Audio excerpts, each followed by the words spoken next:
dia yang kita tunggu-tunggu. Pembicara kedua kita dengan standing applause kita panggil Ibu Yumita Endrawati.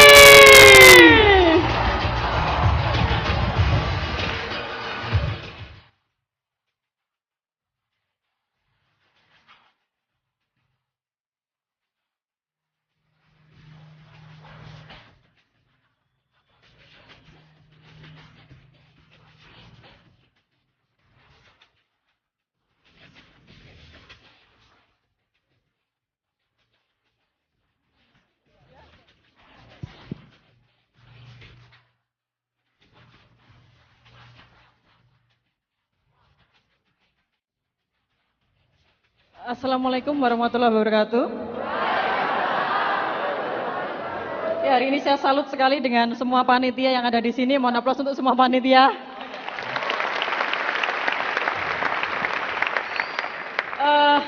Baik, hari ini saya senang sekali saya bisa diundang di Kota Malang. Malang ini luar biasa karena setahu saya Malang memberikan kontribusi yang tidak kecil bagi perkembangan PT Duta Network Indonesia. Betul. Dan setahu saya, top komisi nasional masih dipegang orang Malang loh. Beliau Bapak Sugeng Hendro Santoso, mohon aplaus untuk beliau. Hari ini saya sangat bahagia, saya sangat terinspirasi dari pembicara pertama kita. Beliau seorang dosen. Yang saya salut adalah orang itu tidak hanya berubah secara finansial, tapi juga ternyata banyak perubahan dari segi kepribadian. Ya, ini yang saya senang sekali. Duta Network Indonesia ini luar biasa. Tidak hanya memberikan saya secara pribadi kebebasan secara waktu, tapi juga kebebasan secara finansial. Hebat, merubah kepribadian orang dari orang yang tidak baik menjadi baik, yang baik menjadi luar biasa, yang luar biasa menjadi lebih luar biasa lagi. Mohon aplaus untuk PT Duta Network Indonesia.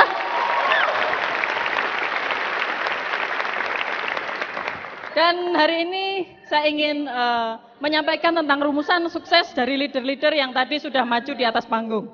Menurut Anda leader-leader yang tadi maju ke atas panggung hebat enggak? Sukses enggak? Sukses ya. Leader yang maju ke atas panggung adalah orang-orang sukses. Ternyata beliau semua punya rumusan suksesnya sendiri. Orang sukses itu ada rumusnya. Ada sikap-sikap yang benar dari berbagai latar belakang. Anak SMA, kuliah, dosen, direktur, tanpa terkecuali maju ke atas panggung ini merasakan komisi yang spektakuler, merasakan komisi yang sangat luar biasa. Dan hari ini akan saya bagikan rumusan suksesnya. Ada 4 sikap penting yang harus Anda ketahui kalau Anda ingin jadi orang sukses. Kalau Anda ingin jadi orang yang luar biasa. Sikap yang pertama apa itu? Sikap terhadap Tuhan. Ya, saya tanya, orang sukses punya Tuhan enggak? Punya, oke. Orang yang belum sukses dia punya Tuhan enggak? Punya. Nah, apa perbedaan antara orang sukses dan orang yang belum sukses atau orang yang tidak sukses? Bagaimana caranya dia bersikap kepada Tuhannya? Itu bedanya. Banyak sekali saya jumpai orang di luar sana, mungkin dia belum sukses dan sibuk menyalahkan Tuhan. Sibuk menyalahkan takdir. Baru coba sekali, 2 kali berbisnis, kemudian gagal dan yang disalahkan Tuhan. Saya itu kebetulan 7 turunan saya kaya, cuman saya turunan ke-8. Jadi mau dipaksain kayak gimana pun saya nggak akan sugih, nggak akan kaya. Sudah takdirnya gini. Ya, banyak orang yang menyalahkan Tuhan dan menyalahkan takdirnya. Saya sudah terahnya gagal, ya sudah gagal aja. Ya, banyak orang di luar sana yang seperti itu. Tidak tahu bagaimana caranya bersikap kepada Tuhan. Ya, sebenarnya gini, orang yang mungkin belum sukses di luar sana, kemungkinan mereka juga menjumpai kesempatan yang sama loh. Logika sederhana saya orang matematika, ya. Kalau Anda lihat wajah saya cantik, PR kuadrat rumus ya. Betul? Ya. Saya orang matematika, logika sederhana saja. Siapa yang di sini sependapat dengan saya bahwa Tuhan itu maha adil? Mohon angkat tangan. Oke. 3.000 orang semua angkat tangan, luar biasa. Siapa yang setuju sama saya kalau Tuhan itu maha kaya? Oke, semuanya. Di agama saya diajarkan bahwa Tuhan itu maha kaya dan maha mengayakan. Betul? Logikanya gini loh, kalau Tuhan itu adil, Tuhan itu maha kaya, berarti semua orang berhak dong untuk sukses. Ya, semua orang berhak dong untuk kaya. Ya. Kadang banyak orang yang jumpai kesempatan tapi ditolak gitu aja. Ditawarkan peluang, ditolak gitu aja. Diabaikan. Ditawarkan kesempatan, ditolak. Ditawarkan peluang, diabaikan. Banyak orang yang seperti itu. Karena dia nggak tahu mungkin peluang itu sebenarnya datangnya dari Tuhan tapi lewat perantara orang lain. Ya, peluang itu datangnya dari Tuhan tapi lewat perantara orang lain. Anda tidak mungkin berdoa pada Tuhan ya, kemudian tiba-tiba ada SMS masuk ke handphone Anda. Budi, tolong hari ini kamu datang ke acara Momentum Seminar di Malang, ya, tanggal 16, betul ya, tanggal 16 ya, 16 Maret 2014. Nanti di situ ada 3 pembicara. Pembicara yang pertama dosen, yang kedua cantik sekali. Ya. Oh enggak, kalau saya bilang saya cantik kenapa sih selalu enggak percaya gitu ya. Nanti kalau saya bilang saya jelek dikira fitnah. Ya. Oh ya, MC-nya tadi MC yang luar biasa, ya MC yang tadi luar biasa. Dua-duanya bukan MC bayaran, dua-duanya adalah praktisi bisnis ya. Beliau tadi satunya namanya Mas Burhan, ini luar biasa, komisinya juga besar sekali. Yang satu namanya Mbak Sarah, itu dari Solo. Dan kabar terbaiknya adalah Mbak Sarah ini kelihatannya satu-satunya eksklusif leader di PT Duta Network Indonesia. Ya, satu-satunya eksklusif leader yang wanita hanya beliau, betul Pak Fatih? Ya betul ya, satu-satunya eksklusif leader penghasilan 100 sampai 500 juta ya beliau itu. MC-nya tadi yang wanita mana pun beliau. Ya, dan Mbak Sarah ini terkenal di seluruh Indonesia. Beliau adalah wanita atau perempuan tercantik dari leader di seluruh Indonesia nomor 2.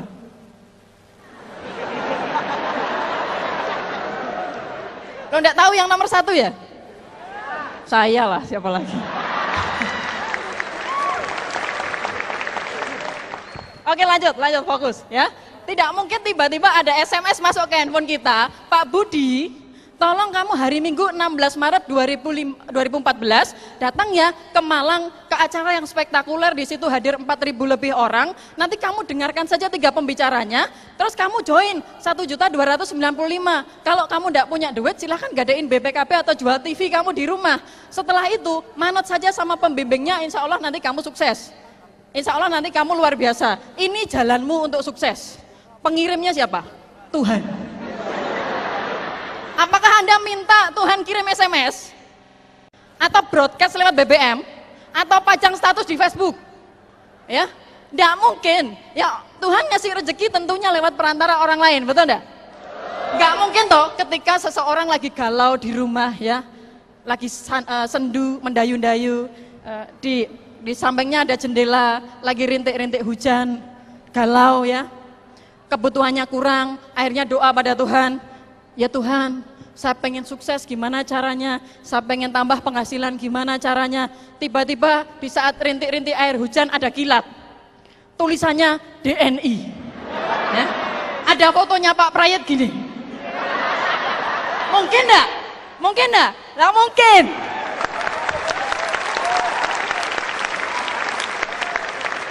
Selalu ada perantara orang lain. Tidak mungkin di tengah-tengah kita doa tiba-tiba ada muncul Pak Prayet sama kata-kata DNI, tulisan DNI, nggak mungkin. Ya, Tuhan itu ngasih rezeki ya, memberikan kita rezeki tentunya ada perantara. Saya dulu ketika belum jalankan bisnis ini, uang saku saya cuma 100.000 satu bulan. Ya, saya mahasiswa matematika dengan uang saku 100.000 satu bulan. Cukup Pak di Malang? Cukup menderita, cukup sengsara ya. Ya, kemudian saya ditawarkan bisnis ini oleh orang yang saya tidak kenal. Saya ditawarkan, kemudian saya ambil peluangnya. Kalau tidak ada orang tersebut yang nawarin saya, tidak ada sejarahnya Yovita Ernawati bisa berdiri di sini dengan penghasilan di atas 1,5 M. Tidak ada sejarahnya. Jadi bagi Anda di sini yang datang karena diundang oleh pengundang Anda, beliau adalah orang yang luar biasa. Beliau adalah orang yang peduli pada kehidupan Anda. Beliau inginkan kehidupan Anda lebih sukses, lebih maju, lebih luar biasa, lebih bahagia. Mohon aplaus untuk para pengundang Anda.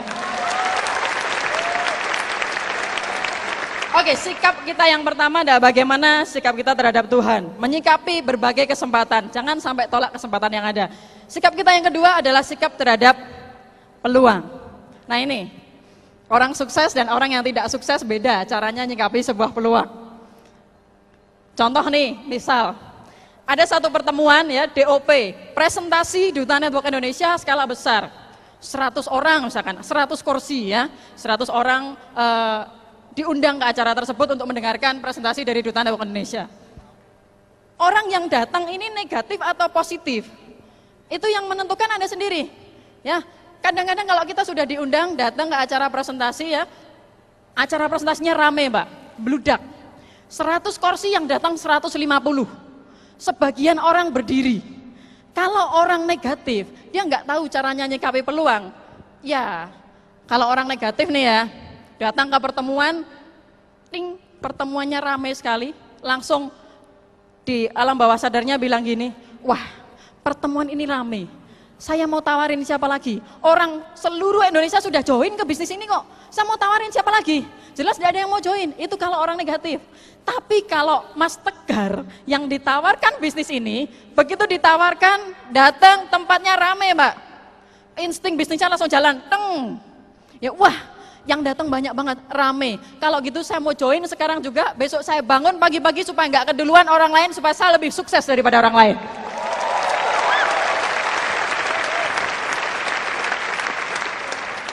Ada lagi nih, kalau orang negatif tetap aja negatif. Datang ke pertemuan, kursinya 40 Mbak, yang datang cuma 3.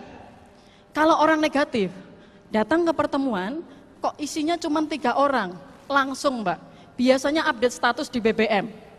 Tulisannya gini nih, kalau misalnya anak kuliah ya nih ya, diminta datang itu, yang datang 3 orang, update status di BBM, tertipu teman sendiri. Ya. Kalau enggak dia langsung ganti nama di Facebooknya. Biasanya kalau yang belum gabung nih, belum join ke DNI kan banyak kan nama Facebook panjang-panjang tuh. Ya, Tina ingin selalu dimengerti oleh dirimu selamanya dan tak ingin tergantikan ya. Ya kan? Nah, iya. Yang teriak masih gitu ya namanya ya. Oke, lanjut. Ketika ditawarkan bisnis ini 40 kursi, yang datang cuma 3 Pak. Kalau orang negatif dia langsung ganti namanya, yang panjang tadi langsung diganti, langsung berubah, insaf dia langsung. Ya, ganti nama. Ya, Tina ditipu teman sendiri, aku tidak ingin bersamanya lagi. Ya, itu kalau orang negatif. Kalau orang negatif loh, Anda beda. Ya, kalau Pak Hendro ditawarkan bisnis duta pertama kali, belum ada yang join. Ya, datang ke pertemuan 40 kursi, yang datang cuma 3. Kalau Pak Hendro itu orang yang beda Pak, orangnya positif. Begitu melihat, wah bisnisnya masih belum ada yang join, berarti saya akan jadi orang pertama dong. Kalau saya jadi orang pertama, saya harusnya paling sukses dong. Terbukti kan 4M Pak, 4 miliar. Nah, bagaimana cara kita menyikapi sebuah peluang ini sangat menentukan sekali. Ya, dulu saya sempat jalankan bisnis konvensional 3 kali, Pak. Luar biasa, alhamdulillah 3-3-nya bangkrut semua. Saya sempat jalankan konvensional 3 kali sebelum saya jalankan bisnis ini. Ketika saya ambil peluang di Duta Network Indonesia, begitu saya masuk, teman saya bilang, Yuvita, edan kamu. Loh, kenapa? Cantik-cantik ini diedan-edan kan? Kenapa? Gitu kan? Saya tanya, kenapa? Loh, kamu kan sudah punya distro, itu modal 40 juta loh. Kenapa kamu jalankan bisnis yang enggak kelihatan barangnya? Pikir saya gini, orang pulsa jelas enggak kelihatan, bener enggak? Kalau pulsa kelihatan, sekali kita kirim SMS, SMS-nya terbang. Ini penuh loh ruangan ini, penuh SMS-nya terbang semua, kayak burung itu loh. Ya, ini pulsa, jelas dia enggak kelihatan. Terus dia bilang sama saya, Yuvita, itu kan bisnismu yang lama kan barangnya jelas. Saya sangat mengenali bisnis saya yang dulu. Saya buka distro Pak, saya buka clothing, saya kulaan ya, saya beli barang 100, belum tentu laku semua, bener enggak? Ya, saya modal di atas 40 juta, per bulan saya hasilkan 2-3 juta Pak, 1 bulannya. Dia enggak tahu bisnis ini. Waktu itu saya nyabirkan gini, kalau di bisnis saya awalnya dulu, bisnis konvensional saya 40 juta modal, saya bisa hasilkan 2-3 juta per bulannya. Di bisnis ini saya yakin, dengan modal 1.295.000, saya bisa hasilkan di atas 40 juta per bulannya. Dan terima kasih, karena yang saya sampaikan ini tidak saya buat-buat. Pak Imam bulan kemarin ngasih komisi cashnya aja 47 juta, terima kasih Pak Imam. Ya, belum pulsanya, ternyata bisnis ini luar biasa. Apalagi Pak Hendro tuh, ya, apalagi Pak Hendro luar biasa harusnya komisinya. Ya, nah banyak orang yang belum ngerti bisnis ini, belum kenal sama bisnis ini, kemudian menjudge. Ya, Yuvita, kamu edan, jalanin bisnis seperti itu. Saya sudah tahu peluangnya, Pak. Zaman dulu Anda lihat wartel, sekarang wartel sudah nggak ada. Orang isi pulsa dari handphone sendiri, Mbak. Ya. Setelah orang isi pulsa dari handphone sendiri, pindahnya kemana? Orang isi pulsa orang isi pulsa ke counter. Setelah wartel, orang isi pulsa ke counter. Ribet, Mbak. Tengah malam kita butuh pulsa, kita nggak bisa isi sendiri. Orang itu prinsipnya dua, dia cari kenyamanan atau dia hindari sengsara. Nah, saya pikir bisnis ini adalah bisnis tren setelah orang jualan pulsa. Nanti untuk ke depan 5-10 tahun lagi setelah saya baca beberapa buku, tidak ada orang jualan pulsa. Nah, yang ada apa? Orang isi pulsa dari handphonenya sendiri. Saya dengar 2015 listrik semuanya sudah pakai pulsa. Ya, coba bayangin tengah malam listriknya mati. Di Duta kita bisa isi sendiri, Pak. Ya.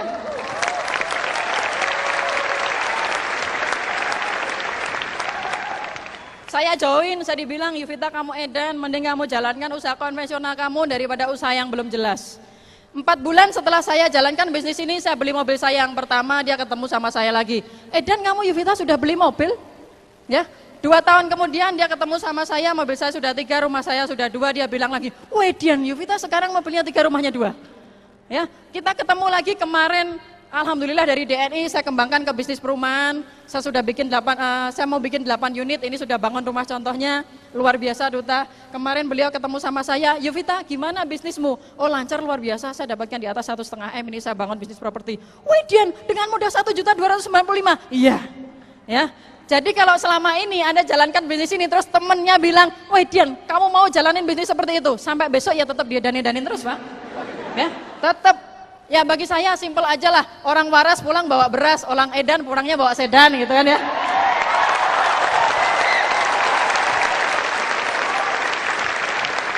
Oke, sikap kita terhadap peluang. Next, sikap terhadap kesuksesan.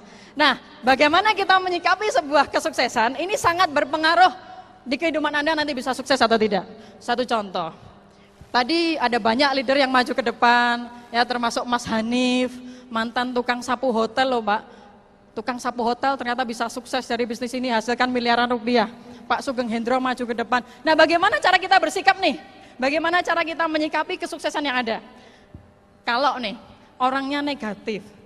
Begitu Pak Hendro maju ke depan, diperkenalkan backgroundnya seorang sopir taksi.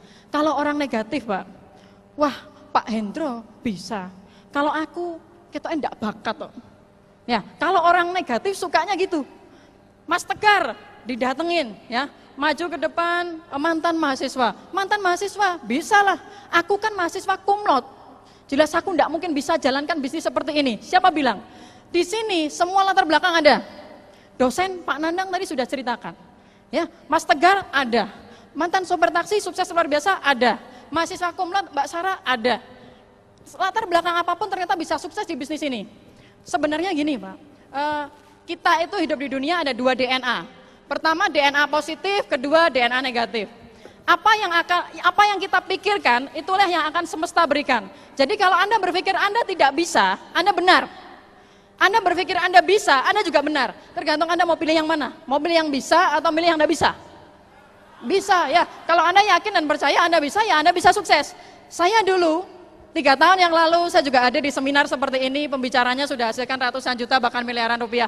Saya duduk di belakang ya, karena saya datangnya terlambat waktu itu, saya duduk di paling belakang. Saya melihat orang-orang sukses yang ada di depan. Oh ternyata luar biasa. Apakah saya bisa sukses?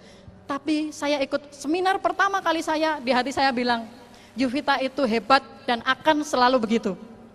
Ya, hari itu saya memutuskan untuk Yuvita ini orang yang hebat. Saya gabung ke bisnis ini, ya saya jalankan sepenuh hati saya.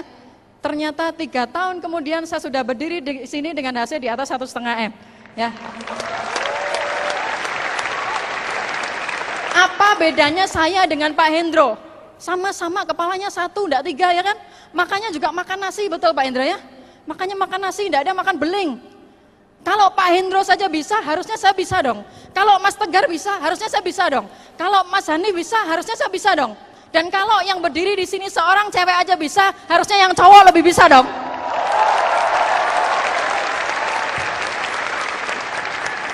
Sikap kita terhadap kesuksesan akan menjadi penentu. Sikap terhadap kegagalan. Oke, next. Lawan kata sukses apa Bapak Ibu? Oke, gagal. Ketika saya tanya sama orang apa lawan kata sukses, jawabannya pasti gagal. Ya. Kalau lawan kata sukses adalah gagal, berarti Yuvita adalah orang yang dulunya selalu gagal. Ya, Yuvita adalah orang yang dulunya selalu gagal. Jalankan bisnis konvensional, semuanya bangkrut. Ketika saya jalankan bisnis ini, saya tawarkan ke teman saya. Teman seget saya tawarin bisnis ini, dia bilang apa? Nggak punya modal. Ada yang bilang nggak punya waktu. Ada yang bilang nunggu gajian. Ada yang bilang tak tanya istriku dulu. Ada yang bilang tak tanya suamiku. Ada yang bilang lagi tak tanya pacarku padahal dia jomblo. Banyak orang ngaku-ngaku sekarang ya. Saya tawarkan teman saya, tidak ada yang mau untuk jalankan bisnis ini, tidak ada yang mau untuk terima bisnis ini. Tapi untuk saya, tidak ada kata penolakan, tidak ada kata penolakan. Yang ada hanya penundaan. Oke, Anda boleh tidak join sama saya hari ini, tapi 5 bulan lagi ketika BMW saya ada di garasi, Anda pasti join. Anda boleh tidak join hari ini, tapi 1 tahun kemudian saya hasilkan lebih dari 1M dari bisnis ini, Anda pasti join. Di kamu saya hanya ada penundaan. Tidak join sekarang, pasti joinnya besok. Terbukti kok, banyak teman-teman saya yang dulu saya tawarin bisnis ini, mereka tidak mau. Ketika melihat saya sudah hasil besar, mereka SMS ke saya. Yuvita, bisnismu itu dulu aku belum ngerti, tolong dijelasin lagi. Sorry Yuvita, sibuk.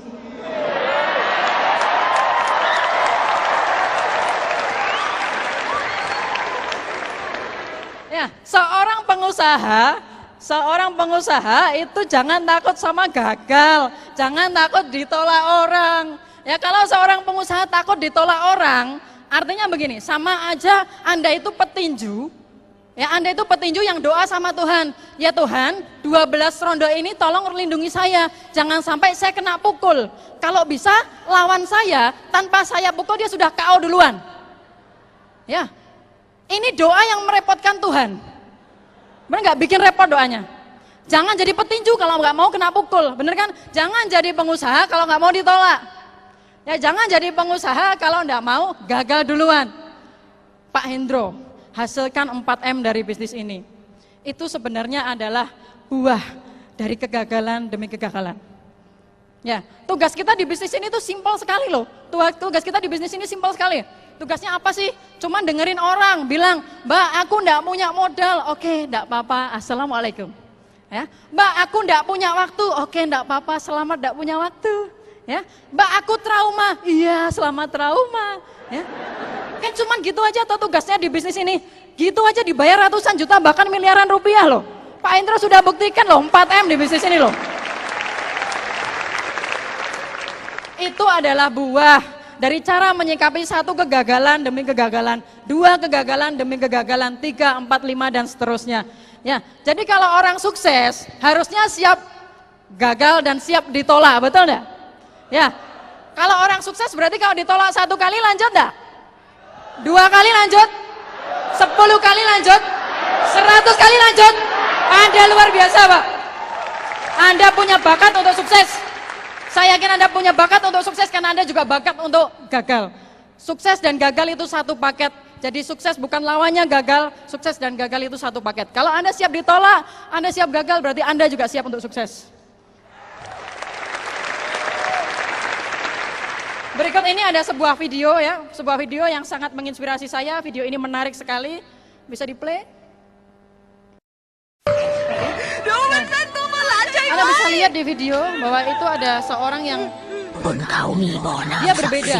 Dia diejek sama teman-temannya, katanya dia mirip sama babi. Ya. Dia bilang sama seorang nenek, gimana caranya? Saya ini diejek sama teman-teman saya. Gimana caranya supaya saya tidak diejek lagi sama teman saya? Nenek itu bilang dia bangun impiannya di atas bukit itu ada sumur. Penuhi sumurnya itu dengan air. Kalau nanti airnya penuh, kamu bisa lihat dewa. Nah, kamu bisa minta apapun sama dewa itu. Ini sering sekali kita temui di hidup kita. Kadang-kadang ketika kita jalankan bisnis ini banyak sekali orang menertawakan, betul?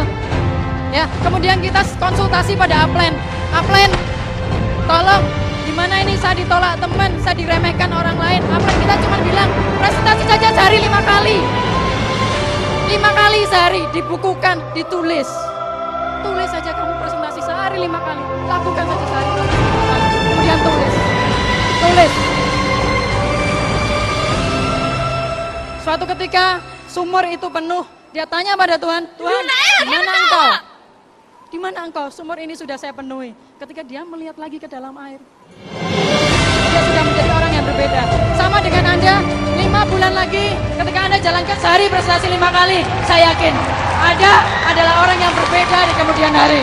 Mungkin mobil itu sudah ada, mungkin rumah itu sudah ada, mungkin kepribadian Anda mulai berubah. Bapak, Ibu, Saudara saya yang ada di ruangan ini, saya yakin dan percaya bahwa Malang ini dipenuhi oleh calon-calon leader sukses dari PT Duta Network Indonesia. Saya yakin dan saya percaya. Saya bisa melihat dari tatapan mata Anda sekarang ini bahwa Anda adalah orang yang ingin sukses. Betul?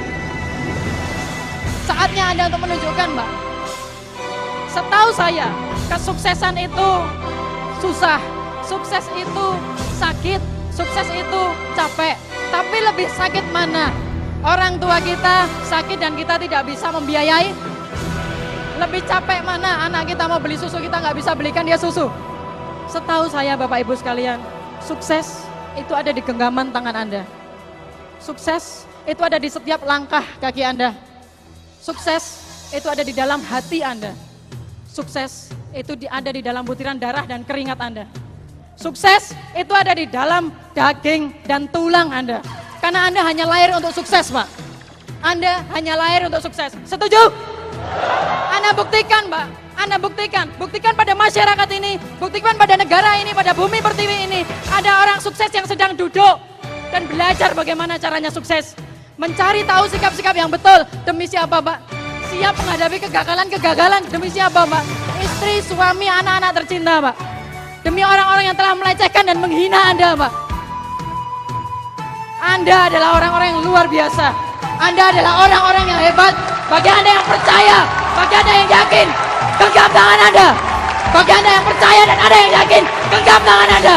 Genggam tangan Anda, letakkan di jantung Anda. Letakkan di jantung Anda. Rasakan kesuksesan ada di sini. Rasakan kesuksesan ada di sini, Pak. Rasakan, bagi Anda yang benar-benar percaya, bangkit dari tempat duduk Anda sekarang juga. Bagi Anda yang benar-benar percaya, bangkit dari tempat duduk Anda sekarang juga. Anda adalah orang yang luar biasa, Pak. Anda adalah orang-orang hebat. Anda adalah orang-orang yang dipersiapkan Tuhan untuk sukses, untuk bersyukur pada Tuhan. Ya Tuhan, terima kasih Engkau berikan kaki ini, saya akan melangkah menuju sukses. Terima kasih Engkau berikan tangan ini, saya akan gunakan untuk sukses. Terima kasih Engkau berikan kepala dan hati ini, saya akan gunakan untuk sukses. Saya akan sangat menyesal kalau hari ini saya jauh-jauh ke Malang, tidak ada perubahan bagi yang ada di ruangan ini. Tapi saya sangat bahagia sekali. Besok kita ketemu lagi, 5 bulan lagi. Bayu Wita, mobil saya, Mbak. Rumah saya, Mbak. Kos-kosan saya, Mbak. Hutang saya lunas. Malang adalah kota yang luar biasa. Banyak leader-leader sukses yang dilahirkan di sini. Saya berbangga hati saya bisa hadir ke ruangan ini. Saya bisa hadir di tengah-tengah Anda semua. Anda semangat, saya semangat. Mari kita sukses sama-sama bersama PT Duta Network Indonesia. Mohon maaf kalau ada kesalahan kata, mohon maaf kalau ada kekurangan. Saya Yovita Ernawati. Sampai jumpa di puncak kesuksesan.